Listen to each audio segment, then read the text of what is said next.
Second edition और मैं इस समय होजरी रिपोर्ट के स्टॉल पर हूं। मेरे साथ यहां पर एग्जीक्यूटिव एडिटर हैं और देवेंद्र जैन जी है, जिसे सब लोग जो व्यापारी जगत के लोग हैं उनको देबू के नाम से बुलाते हैं, वो हमारे साथ हैं। देवेंद्र जी, टेक 2025 लगा है, कैसे देखते हैं भारत की ग्रोथ को? क्योंकि टेक्सटाइल इंडस्ट्री में एक परंपरा भी है और एक नई टेक्नोलॉजी भी है, कैसे देखते हैं आप?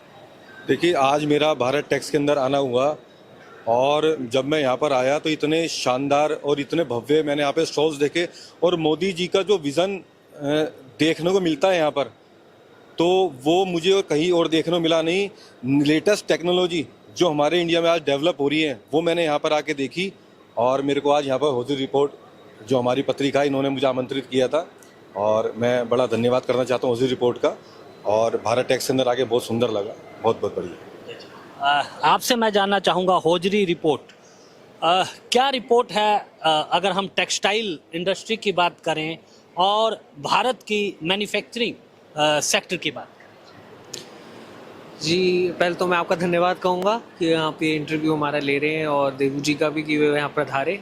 और रिपोर्ट तो जी बहुत पॉजिटिव है इंडस्ट्री के लिए।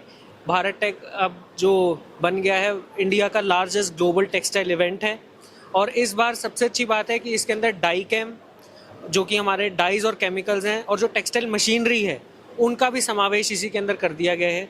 तो इस बार ये टोटली एक होलिस्टिक टेक्सटाइल इवेंट के रूप में उभर के सामने आया है, जो कि टेक्सटाइल जगत के लिए बहुत ही अच्छी बात है कि under one roof, under one banner, उनको जो मोदी जी का विजन है जो 5F का है वो वाकई में ही इस बार साकार हुआ है। और हम उम्मीद करते हैं कि जो इस बार विजिटर टर्नआउट होगा वो रिकॉर्ड टर्नआउट होगा और टेक्सटाइल जगत को इससे बहुत बहुत फायदा होगा। एक छोटा सा सवाल आपसे पूछता हूँ कि बांग्लादेश में जो कन्फ्लिक्ट चल रहा है उसमें ये कहा जाता है कि टेक्सटाइल इंडस्ट्री का फायदा भारत को मिल रहा है।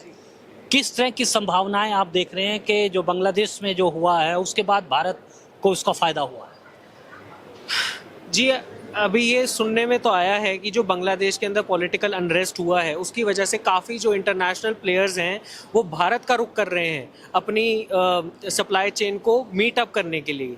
लेकिन इसी के साथ हमारे को कॉशियस भी रहना चाहिए कि क्योंकि बांग्लादेश अब जहाँ पे वहाँ पे एक प्रो चाइनीज़ और पाकिस्तानी सरकार आ गई है, वो सारी टेक्नोलॉजी चाइना से इंपोर्ट करने में सक्षम है, जो कि पहले इंडिया वहाँ नहीं होने दे रहा था अपने प्रभाव की वजह से, क्योंकि वहाँ पे एक प्रो इंडियन सरकार थी। तो हमारे को तैयार रहना चाहिए कि आने वाले 2 या 3 साल के अंदर बांग्लादेश हमारे को उतनी ही चुनौती देने में वो रहेगा सक्षम जितना आज चाइना है। तो हमारे को ये इस पे खुशी जाहिर करनी चाहिए कि हमारे पास बांग्लादेश का काम आ रहा है, लेकिन खुशी के अंदर हमारे को ये भूलना नहीं चाहिए कि बांग्लादेश हमारा एक इन द नियर फ्यूचर बहुत ही रिजिड कॉम्पिटिटर के रूप में उभरेगा। हमारे को ज़रूरत है कि हम अपनी जो टेक्सटाइल वैल्यू चेन है उसको और सशक्त बनाएं, अपने जो अंदर जो मेक इन इंडिया का मोदी जी का सपना है उसको और रिजिडली उस पर काम करने की ज़रूरत है, और तभी ये वाकई में हम इसका फ़ायदा ले सकेंगे।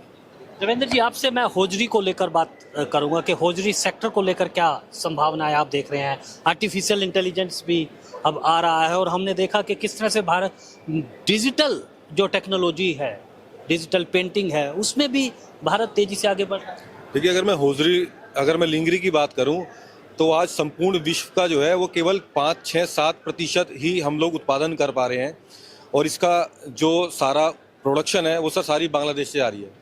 वही जैसे आदित्य भाई ने भी बताई अभी बात ये कि यदि हम AI का यदि इस्तेमाल करें, यदि सरकार इसमें हमारी हेल्प करे तो हम इसमें बांग्लादेश को जो है बीट कर सकते हैं और अपना एक्सपोर्ट बढ़ा के, और देश का राजस्व इससे बढ़ेगा और हमारी इंडस्ट्री भी खुशहाल होगी। इंडस्ट्री भी खुशहाल होगी। और ये जो टेक 2025 का सेकंड एडिशन हुआ है, जब सभी उद्योगपति एक मंच पर आते हैं, अपने प्रोडक्ट को यहाँ दिखाते हैं, तो एक दूसरे से सीखने को भी बहुत कुछ मिलता है और आगे बढ़ने की भी एक नई सोच जो है वो मिलती है। तो आज के लिए बस इतना ही। आप बने रहें ब्रॉडकास्ट मंत्रा।